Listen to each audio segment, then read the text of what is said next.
देश में 20 जुलाई से नया उपभोक्ता संरक्षण अधिनियम 2019 लागू हो गया है और सरकार ने कंज्यूमर प्रोटेक्शन एक्ट 2019 के कई प्रावधानों के बारे में नोटिफिकेशन भी जारी किया है। सबसे बड़ा बदलाव यह हुआ है कि अब गुमराह करने वाले विज्ञापन दिखाने वालों की खैर नहीं। अगर गलत पाए गए तो उन्हें जेल की हवा भी खानी पड़ सकती है। इतना ही नहीं, नए नियमों के तहत एक बड़ी राहत ये मिल रही है कि ग्राहक अब वहां से शिकायत दाखिल कर सकेगा जहां वह रहता है, न कि उसे वहां जाना जरूरी होगा जहां से उसने कोई सामान खरीदा है। ये नया कानून 34 साल पुराने 1986 के कानून की जगह लेगा। खुद केंद्रीय उपभोक्ता मामलों, खाद्य और सार्वजनिक वितरण मंत्री रामविलास पासवान ने इस बारे में ट्वीट कर सूचना दे चुके हैं।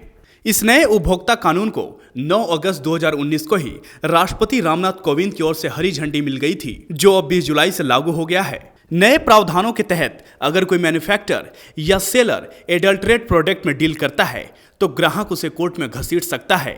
वह उपभोक्ता फोरम में शिकायत करके मुआवजे की मांग भी कर सकता है। कोर्ट की तरफ से ऐसे मैन्युफैक्चरर या सेलर पर 1 लाख रुपए तक का जुर्माना लगाया जा सकता है और 6 महीने तक की जेल भी हो सकती है। इस कानून के लागू हो जाने के बाद अब ई कॉमर्स कंपनियां भी इस कानून के दायरे में आ गए हैं। ई कॉमर्स कंपनियों को भी अब नए नियम का पालन करना अनिवार्य हो जाएगा। ई कॉमर्स कंपनियों के लिए नए नियम 27 जुलाई से लागू होंगे। मोदी सरकार ने इसके लिए नोटिफिकेशन भी जारी कर दिया है। यह कानून भी कंज्यूमर प्रोटेक्शन एक्ट 2019 के अंतर्गत ही लागू होंगे। इस नए कानून में अब उपभोक्ताओं को पहले के मुकाबले ज्यादा अधिकार मिलेंगे। नए उपभोक्ता संरक्षण अधिनियम 2019 के मुताबिक अब ई कॉमर्स कंपनियों के सामान बेचने और खरीदने का तरीका बदल जाएगा। ई कॉमर्स कंपनियों पर अब कसेगा शिकंजा। नए नियम के मुताबिक ग्राहकों के साथ ऑनलाइन शॉपिंग में धोखाधड़ी की गई तो ई कॉमर्स कंपनियों पर शिकंजा कसा जाएगा। नए ई कॉमर्स कंपनियों से ग्राहकों की सहूलियत तो बढ़ेगी, साथ में कई नए अधिकार भी देगी। इस नए नियम में बेचने वाली कंपनी को यह बताना होगा कि सामान किस देश में बना है। नए उपभोक्ता कानून में ई कॉमर्स कंपनियों को अब ग्राहकों के हितों का हर तरह से ख्याल रखना पड़ेगा, चाहे वह कंपनियां देश में रजिस्टर्ड हो या विदेश में हो। नए नियम में जुर्माने के साथ सजा का भी प्रावधान किए गए हैं।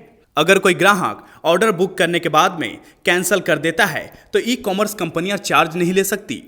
साथ ही घटिया सामान डिलीवरी करने पर भी दंड का प्रावधान होगा। रिफंड, एक्सचेंज, गारंटी, वारंटी जैसे सभी जानकारी ई कॉमर्स कंपनियों के पोर्टल पर उपलब्ध कराने होंगे। इसके साथ ही यह भी बताना होगा कि प्रोडक्ट किस देश का है और किस देश में बना है। साथ ही गलत या लुभाने वाले प्राइस और हिडन चार्ज पर भी लगाम लगाई जाएगी। ई कॉमर्स कंपनियों को इन बातों का ख्याल रखना होगा। अब ई कॉमर्स कंपनियों को सामानों और सेवाओं का ब्यौरा देना होगा।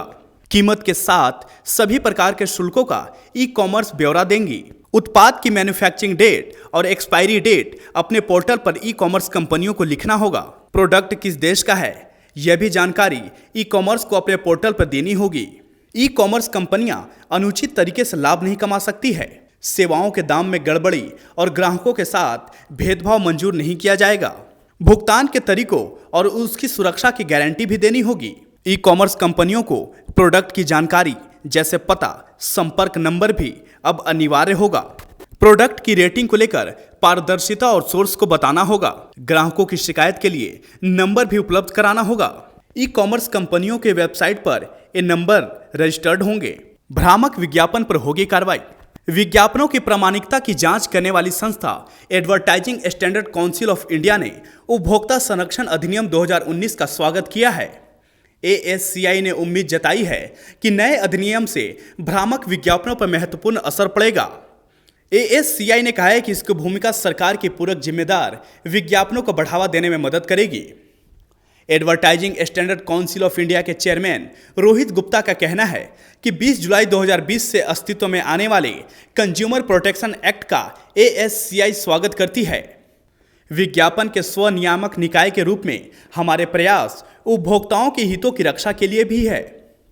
हमें उम्मीद है कि इस एक्ट से भ्रामक विज्ञापनों के नियंत्रण की दिशा में काफी प्रभाव पड़ेगा।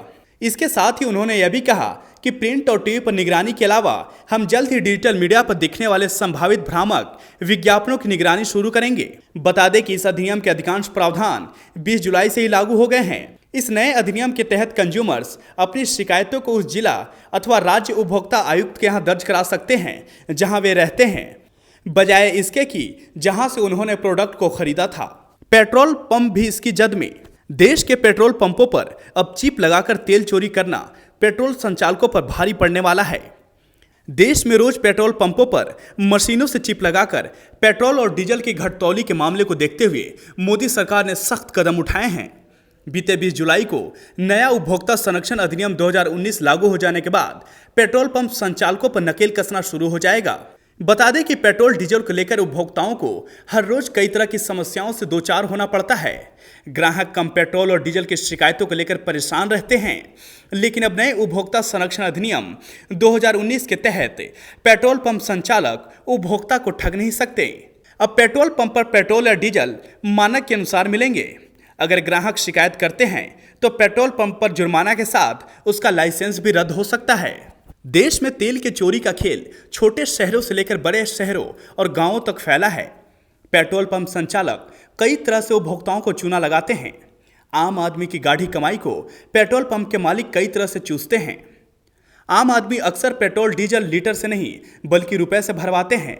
फिक्स रुपए जैसे 100 रुपए, 500 रुपए या 2000 का तेल देने के लिए कहते हैं। ग्राहक को पता नहीं होता है कि इस फिक्स रुपए पर बोलने पर पहले से ही पेट्रोल पंप संचालकों के द्वारा चिप लगाकर लीटर घटा दिया जाता है। इससे ग्राहक ठगे जाते हैं। रद्द हो जाएगा पेट्रोल पंप का लाइसेंस। नए उपभोक्ता संरक्षण अधिनियम कानून 2019 के मुताबिक अब मिलावटी या नकली उत्पादों के विनिर्माण या बिक्री के लिए सख्त कड़े नियम तय किए गए हैं। अब अगर ग्राहक कम तेल मिलने की शिकायत करते हैं तो उपभोक्ता कानून में किसी सक्षम न्यायालय द्वारा दंड का प्रावधान किया गया है। पहली बार न्यायालय में दोष सिद्ध होने पर पेट्रोल पंप मालिक का लाइसेंस 2 साल तक की अवधि के लिए निलंबित किया जा सकता है। अगर दूसरी या उसके बाद भी पेट्रोल पंप मालिक के खिलाफ शिकायत आती है तो स्थायी तौर पर लाइसेंस रद्द किया जा सकता है। कुल मिलाकर आए दिन पेट्रोल पंप पर एसडीएम, मापतौल विभाग और पूर्ति विभाग का छापा मारा जाता है, लेकिन पेट्रोल पंप की मिलीभगत से कोई ठोस कार्रवाई नहीं हो पाती है। लेकिन अब नए कंज्यूमर प्रोटेक्शन एक्ट आने के बाद ग्राहकों को कई तरह के अधिकार मिले हैं। उपभोक्ता संरक्षण कानून 6 अधिकार देता है। सुरक्षा का अधिकार, सूचना का अधिकार, छांटने का अधिकार, सुने जाने का अधिकार, शिकायत करने का अधिकार, कंज्यूमर एजुकेशन का अधिकार। सुरक्षा का अधिकार, इसके तहत ग्राहक को किसी गुड्स या सर्विस की मार्केटिंग से जीवन या प्रॉपर्टी के नुकसान से बचाया जाता है। सूचना का अधिकार, ग्राहक को पूरा अधिकार है कि उसे प्रोडक्ट की क्वालिटी, उसकी मात्रा, शुद्धता, कीमत आदि के बारे में सही जानकारी दी जाए। छांटने का अधिकार, इसके तहत ग्राहक को गुड्स और सर्विसेज की कई वैरायटी उपलब्ध कराई जाती है ताकि वह अपने अनुकूल गुड्स या सर्विस को छांट सके। सुने जाने का अधिकार, ग्राहक को सुने जाने का पूरा अधिकार है। उसे किसी तरह की दिक्कत होने पर फोरम में उसकी शिकायत को सुना जाएगा। शिकायत करने का अधिकार, किसी भी गलत प्रैक्टिस के खिलाफ शिकायत करने का भी ग्राहक को अधिकार है ताकि उसका शोषण न हो। कंज्यूमर एजुकेशन का अधिकार, एक ग्राहक अपनी पूरी जिंदगी एक पूरी जानकारी रखने वाला ग्राहक रहेगा जिससे वह शोषण से बचा रहेगा। कंज्यूमर प्रोटेक्शन एक्ट की महत्वपूर्ण विशेषताएं, PIL यानी जनहित याचिका अब कंज्यूमर फोरम में फाइल की जा सकेगी। पहले के कानून में ऐसा नहीं था। नए कानून में ऑनलाइन और टेली शॉपिंग कंपनियों को पहली बार शामिल किया गया है। खाने पीने की चीजों में मिलावट तो कंपनियों पर जुर्माना और जेल का प्रावधान। कंज्यूमर मीडिएशन सेल का गठन, दोनों पक्ष आपसी सहमति से मीडिएशन सेल जा सकेंगे। कंज्यूमर फोरम में 1 करोड़ रुपए तक की केस की सुनवाई होगी। स्टेट कंज्यूमर डिस्प्यूट रिडेशन कमीशन में 1 करोड़ से 10 करोड़ रुपए तक की सुनवाई होगी। नेशनल कंज्यूमर डिस्प्यूट रिडेशन कमीशन में 10 करोड़ ऊपर से ऊपर की केसों की सुनवाई होगी। कैरी बैग के पैसे वसूलना कानूनन गलत माना जाएगा। सिनेमा हॉल में खाने पीने की वस्तुओं पर ज्यादा पैसे लेने वालों की अगर शिकायत मिलती है तो उस पर भी कार्रवाई होगी। Special report the Lokmanch.